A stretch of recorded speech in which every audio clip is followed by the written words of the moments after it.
Hi dears, good morning. എല്ലാവർക്കും നമസ്കാരം. മൗനരാഗം സീരിയലിൻ്റെ ഇന്നത്തെ വിശേഷത്തിലേക്ക് എല്ലാവർക്കും സ്വാഗതം കേട്ടോ. അപ്പോൾ നിങ്ങൾ ആരെങ്കിലുമൊക്കെ ആദ്യമായിട്ടാണ് നമ്മുടെ ഈ ഒരു ചാനൽ കാണുന്നതെങ്കിൽ നിങ്ങൾക്ക് ഇഷ്ടപ്പെട്ട് കഴിഞ്ഞാൽ ഇപ്പം തന്നെ ചാനലൊന്ന് സബ്സ്ക്രൈബ് ചെയ്യാൻ മറക്കരുത് കേട്ടോ.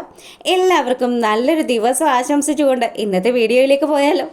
അങ്ങനെ നമ്മുടെ സേനനും രൂപയും അമേരിക്കൻ ട്രിപ്പും ഒക്കെ കഴിഞ്ഞ് മടങ്ങി എത്തിയിരിക്കുക. അപ്പോൾ അവരുടെ അടുത്ത് ചെന്ന യാമിനിയാണെങ്കിലും അതെ, നിങ്ങളിവിടെ നാട്ടിലില്ലാതിരുന്ന സമയത്ത് നമ്മുടെ കിരൺ മോനെയും അതുപോലെ താരയും ഒക്കെ കൊല്ലാൻ വേണ്ടിയിട്ട് ആ ബഗാസുരനും അയാളുടെ ആ മകളുണ്ടല്ലോ അവളും കൂടി ശ്രമിച്ചു.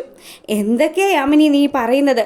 എന്നിട്ട് കിരൺ ഒരു വാക്ക് പോലും ഞങ്ങളോട് പറഞ്ഞില്ലല്ലോ എന്ന് രൂപ തിരിച്ചു ചോദിക്കുക.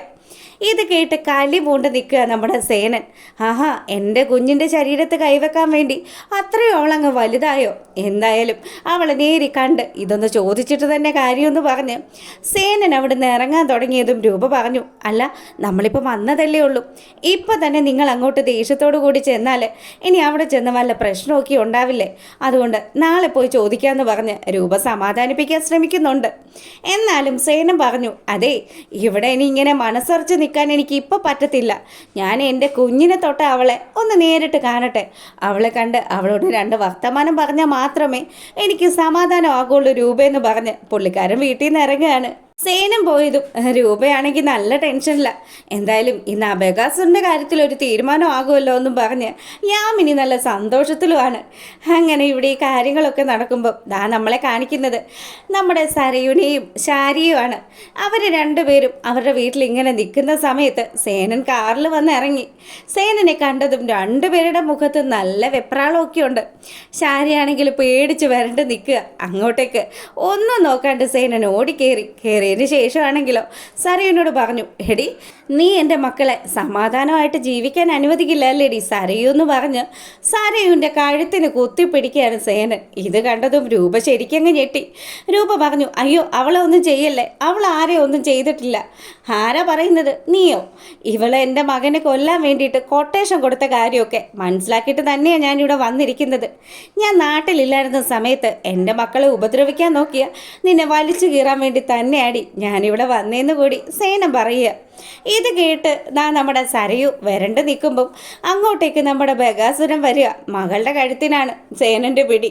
അതുകൊണ്ട് തന്നെ ബഗാസുരൻ ഓടി വന്നിട്ട് പറഞ്ഞു, എന്താ സേന നീ എന്താ ഈ കാണിക്കുന്നത്? കണ്ടില്ലേ കാണിക്കുന്നത് എന്താണെന്ന്? നിന്നോട് എത്ര പറഞ്ഞാലും നിനക്ക് മനസ്സിലാവില്ലല്ലോ. എടാ, എൻ്റെ കുടുംബത്തിൽ കയറി കളിക്കരുതെന്ന് നിന്നോടൊക്കെ പലതവണ ഞാൻ പറഞ്ഞിട്ടുണ്ട്. നീ ചെയ്ത തെറ്റിന് മുഴുവനും പഴി വാങ്ങിക്കുന്നത് ഞാനാണല്ലോ.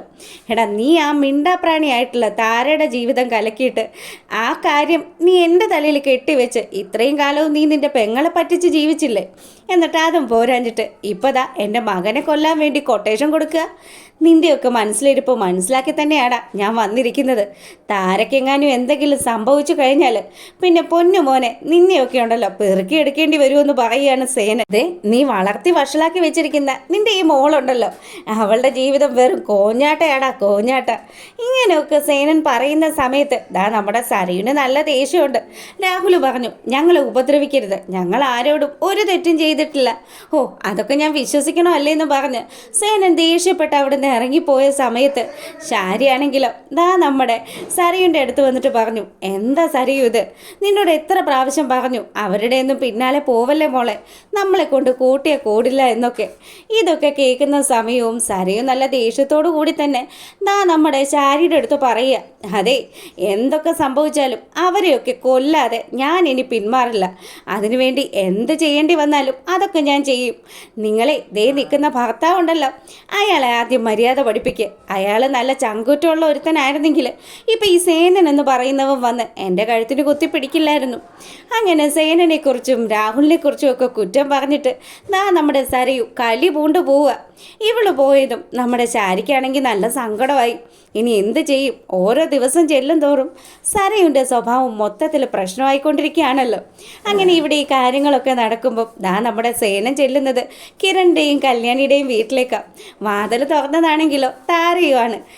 എന്നെ ഉണ്ട് താര വിശേഷമെന്ന് ചോദിച്ച് താരയോട് സംസാരിച്ചുകൊണ്ട് സേനൻ ആ വീട്ടിലേക്ക് കയറുക.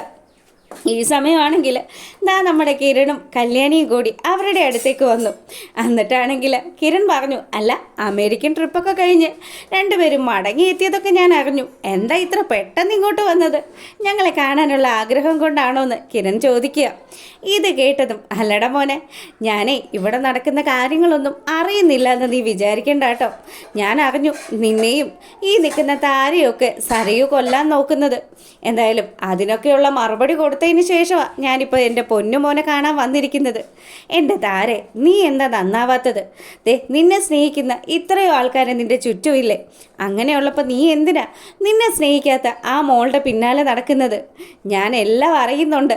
അമേരിക്കയിലാണെങ്കിലും ഇവിടെ നടക്കുന്ന സകല കാര്യങ്ങളും ഞാൻ അറിയുന്നുണ്ടെന്നൊക്കെ പറഞ്ഞ് സേനൻ ഇങ്ങനെ സംസാരിച്ചുകൊണ്ട് നിൽക്കുമ്പം, അച്ഛാ അതിപ്പം ആൻറ്റിയോട് എത്ര പറഞ്ഞിട്ടും ഒരു കാര്യമില്ല.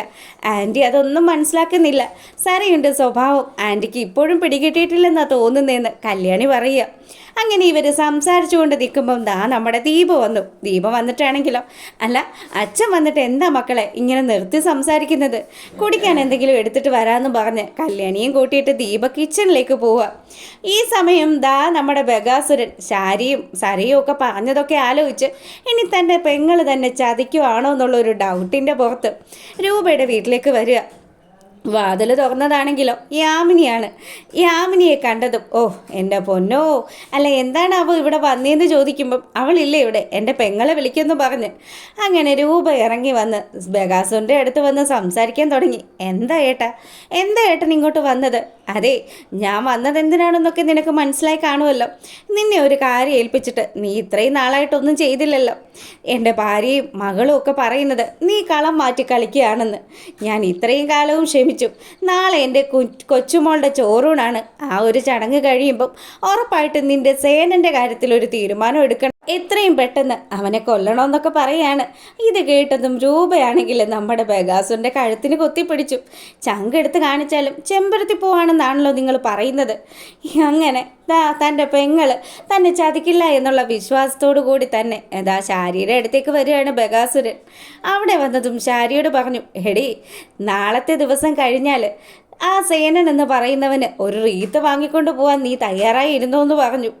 അങ്ങനെ ഇവിടെ ഈ കാര്യങ്ങളൊക്കെ നടക്കുമ്പം നമ്മുടെ രൂപയും സേനനും വിളിച്ചു പറഞ്ഞതനുസരിച്ച് കല്യാണിയും കിരണും കൂടി അവരുടെ വീട്ടിലേക്ക് എത്തിയ പാടെ തന്നെ ഇന്ന് ബഗാസുരൻ വന്ന് നടത്തിയ ആ ഒരു ഷോയെക്കുറിച്ചിട്ടൊക്കെ രൂപ സംസാരിച്ചു. ഇതൊക്കെ കേട്ട് കഴിയുമ്പോഴത്തേക്കിനും സേന പറഞ്ഞു, മക്കളെ, അച്ഛനെയും അമ്മയും നിങ്ങൾ ഒരുമിപ്പിച്ച ദിവസമാണ് നാളത്തെ കഴിഞ്ഞാൽ. എന്തായാലും ആ ദിവസം അച്ഛൻ അമ്മയുടെ ജീവിതത്തിൽ നിന്ന് പോകണമെന്ന് തന്നെയാണ് ഇവളുടെ ആങ്ങളെയായിട്ടുള്ള ആ രാക്ഷസൻ്റെ തീരുമാനം.